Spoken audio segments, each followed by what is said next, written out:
from ZTA phoned to say why, I said, because I'm too busy trying to run my business in an environment in which it's not easy to do business. Anyway, after several phone calls and with great credit to Tessa, she actually drove out to my office and sat with me for 45 minutes and convinced me that one should be here, that it's way better and way easier to change things from within than from without. So those colleagues who have chosen not to be here today for whatever reasons they may be, as opposed to unable to be here, it's always worth remembering that if you don't participate and you shout from the sidelines, your voice often will not be heard. So I'm simply being honest with you that I at first refused to attend today because I'm simply too busy trying to keep my business afloat. So in the spirit of that and what we've heard so far from the introductory speeches and in the spirit of the rapid results approach, I can tell you that by the end of the day, the Deputy Commissioner has told me there'll be no roadblocks across the country.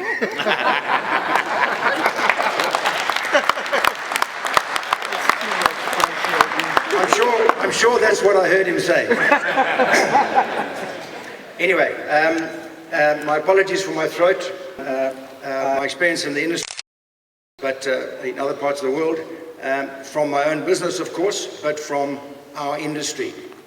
Those of you who know me know that I'm passionate about it, but you can't, I can't fill one bed in our business if people are not coming to Zimbabwe in the first place. And we all have to remember that. We have to put country first. You will see that I intentionally used an exclamation mark and a question mark on the first slide there, because today is about fixing those things.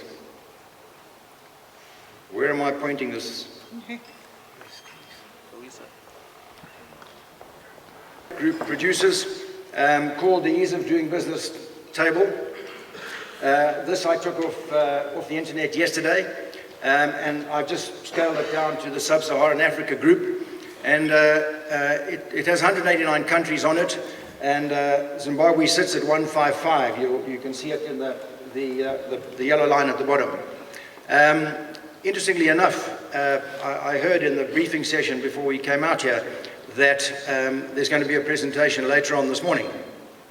Well, that's about Rwanda, and look what is at the top of Sub-Saharan Africa. In second place in Sub-Saharan Africa, you've got Rwanda. Now, if I say to you Rwanda, what springs to most of your minds? War and genocide. I'll come on to something in a minute that shows you what is possible in a country that has suffered far more than we've suffered, does not have the resources that we have, and what they've done in a few short years. It's quite remarkable. But we're at 155. Now, somebody may tell me that last year we were at 159, so therefore we've come up 4 places. Well, I've learned in my business life, don't compare with things below you. Aspire to be at the top of the list. Let's not use what I call LCD, lowest common denominator factors. Let's strive to make Zimbabwe right up at the top of that list, not say, but we came up 4 places, because 4 places is not good enough. Okay, we're going the other way, right. So, this actually is in, those of you who travel on SAA, this is the magazine that I took off a plane the night before last. This article is in there. It's called Rwanda Rising. I'm not sure how easy it is for you to read down the editorial down the side. It is remarkable, but later on, in fact, it turns out there's going to be a presentation about Rwanda as a case study for how things can be changed. The point I'm making is that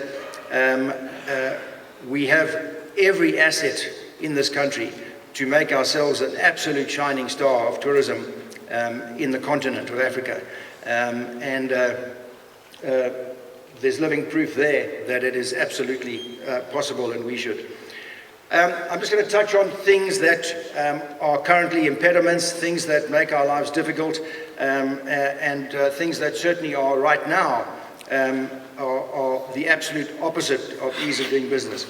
Statutory Instrument 64, importation of goods. And I nearly stopped and went back to my office this morning because I saw a billboard this morning that says, government to widen imports ban. That was this morning's billboard driving here. I pray that that is not true. But tourism does support local industry when the product, the service, the price is right. But of course we won't when those things are not in play.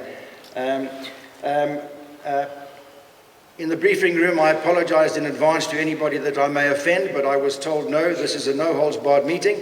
So my next comment, Zimmer attack on tourism, and I've put again in capitals because as of last week, we are under attack yet again for a number of issues that have gone all the way to fiscal appeals court before, and the industry won and or Zimmer withdrew. And those things are now back on the table with several of us in this room with massive demand letters on our desks. So I ask the question, is tourism suffering from the golden goose syndrome? If it is, then we certainly need to change that factor. The banking environment right now, we all know it, we all suffer from it, but it causes huge impediments. We have to be user-friendly in the tourism industry. If we have to stand in a queue, I don't want to, but that's one thing. But you cannot make tourists do that. You cannot say to tourists that we don't have any cash, so you must bring cash. And by the way, you can only take $1,000 out, and if you don't declare it, we're going to arrest you and confiscate the money, etc. It's simply not the right environment for that. The business of online travel agents, OTAs, is huge in our industry worldwide. But the way that many of them operate is that we have to pay them their commissions from Zimbabwe. So they fill our beds, but then once a month they bill us for their commission. They are multinational companies. They're not interested in Zimbabwe's banking situation. So when we say, sorry guys, your money will come to you sometime next week, that day you are taken off the online sales platform. So we've suffered over this last few months, many of us have already suffered loss of business because we cannot guarantee payment to them timelessly. So those are the kind of things that we have to deal with. The police, the roadblocks, the behavior there is doing untold damage. Last count, 43 roadblocks between here and Vic Falls. In Victoria Falls itself, from the road to Kazangula to the Kingdom, you all know how far that distance is, there are currently 4 roadblocks in a small town like Victoria Falls in that 1 kilometer. I asked the question, why? I'm sure we'll hear later why. This, again, I don't expect you to read this. This is a letter from friends of mine who visited recently. Steve used to live here, went to school here at Mount Pleasant. He's in the tobacco business, lived in Singapore for the last 15 years. They were here for a wedding in May. This is a terrible account of how they were treated on the road from Harare to Beitbridge to attend a wedding. And there was 8 of them coming for 3 weeks in December. They were bringing friends and family. They have cancelled that trip as a consequence of that journey from Harare to Beitbridge in May of this year. Sir, I'll show you this letter afterwards. The police officer involved is named. But this is one example that we are receiving on a daily basis. And you'll see it on social media. It is a genuine problem for tourism. If we pretend it's not, then we are seriously burying our heads in the sand. This is again, I'm using examples of my business. This is a letter that we had to send to Vic Falls Town Council last year on what they were doing to their rates and other charges. The Deputy Chief Secretary spoke earlier on about costs and the multiple issues that we have to deal with. And this speaks to increases in rates of over 350%, of other things at 35%, other things at 95%. It's simply not tenable. Again, I refer back to what the Deputy Chief Secretary spoke about. We are in a low inflation environment. So there can't be one hand over here and one hand over here doing different things. This is a table of comparative electricity prices and diesel fuel prices in the region. you can see amongst our neighbors, in both cases, Zimbabwe is the most expensive. Again, I can't comment on why that should be, but in a platform such as this, we have to take a good hard look at ourselves. What are the things that can cause us issues?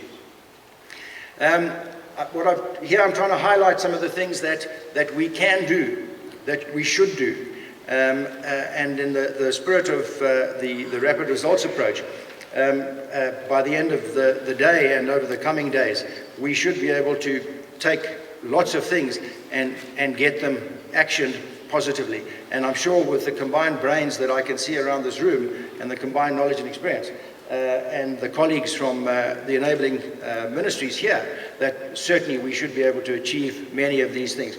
And of course, it's things like Air Zimbabwe, long-haul flights into Vic Falls, our minister's campaign for UNWTO, which can raise and highlight our profile on the tourism world platform, the visa scenario we spoke about, destination marketing.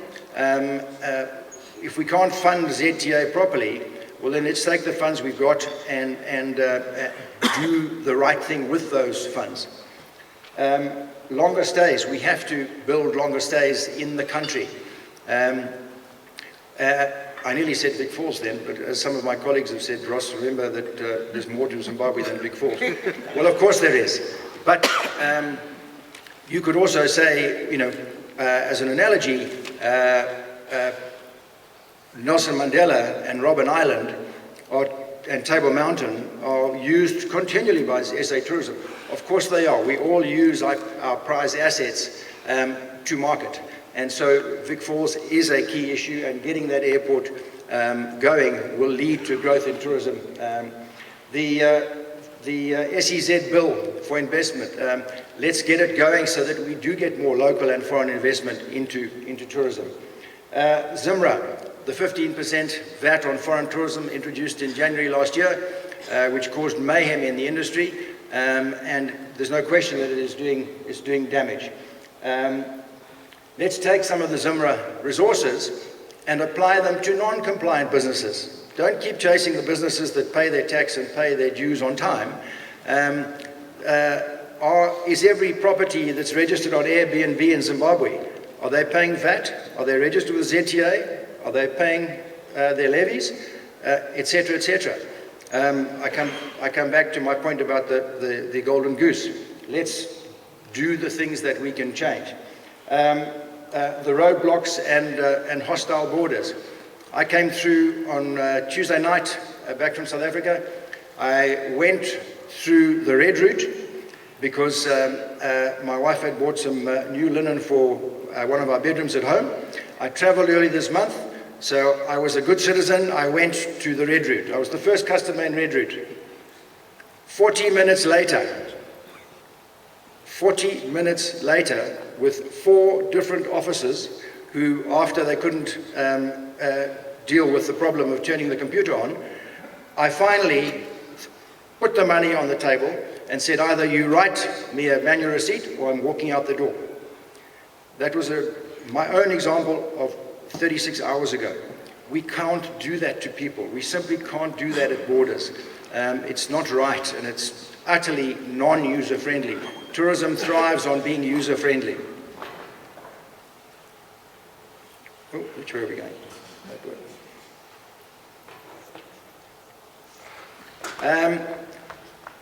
Some of the background to what we are, what we have in this incredible country.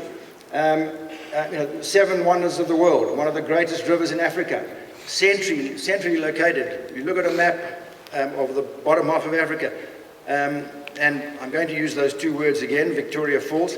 They are slap bang, it's the hub of Southern African tourism. It can be the feeder for the region, and certainly for the rest of the country. We're surrounded by incredible wildlife and natural resources. There's room stock in Zimbabwe. Lots of people believe that Vic Falls is absolutely thriving. Let me tell you, as busy as it is right now in high season, The destination will finish this year, the country. So we can build tourism without building one more room yet. We just need more feet and people to stay longer. That's what we need. People will stay longer if we create the right environment.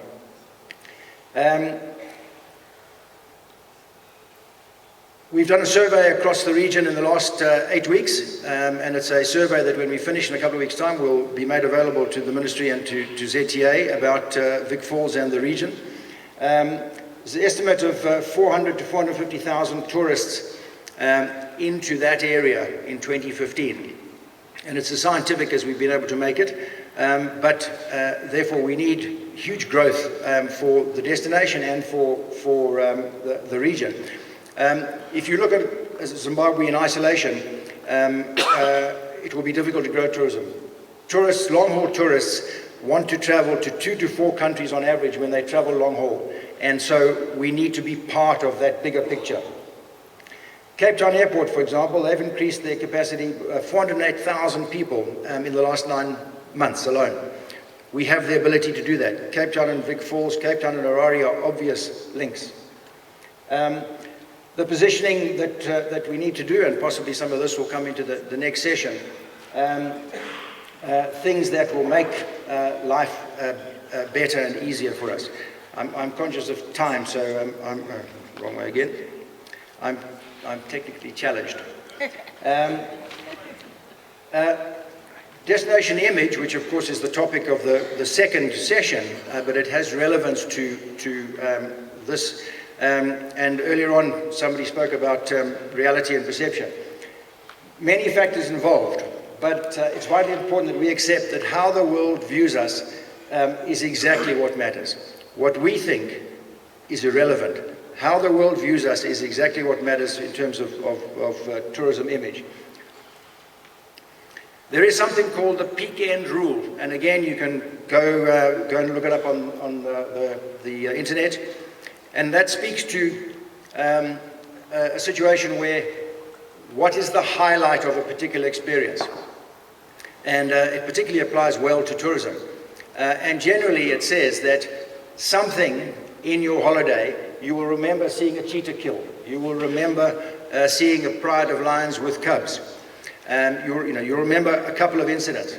But often what happens is the last thing that happens to you on a holiday is what you also remember as well as the peak. And in our case, the last thing is often an airport or a border. And we suffer here in Zimbabwe from not making sure that we manage the peak end rule well at all because of some of the situations that we put tourists in at our ports of entry. So those are things, again, that we need to concentrate on. And in closing, just a light-hearted comment that it speaks to people, but it can speak to the industry as well. It is not what you do for your children, but what you've taught them to do for themselves that will make them successful human beings. And we, the senior people here in this room, we need to hand over this industry in good shape to the younger people in the room. Where to from here? We know we've got an incredible country, remarkable people, and a wealth of natural resources. Surely the purpose of today must only be about fixing what is broken and creating the most user-friendly operating environment and tourism destination on the continent. Thank you. For these and other stories, visit our website www.263chat.com. Follow us on Twitter @263chat and like our Facebook page 263chat.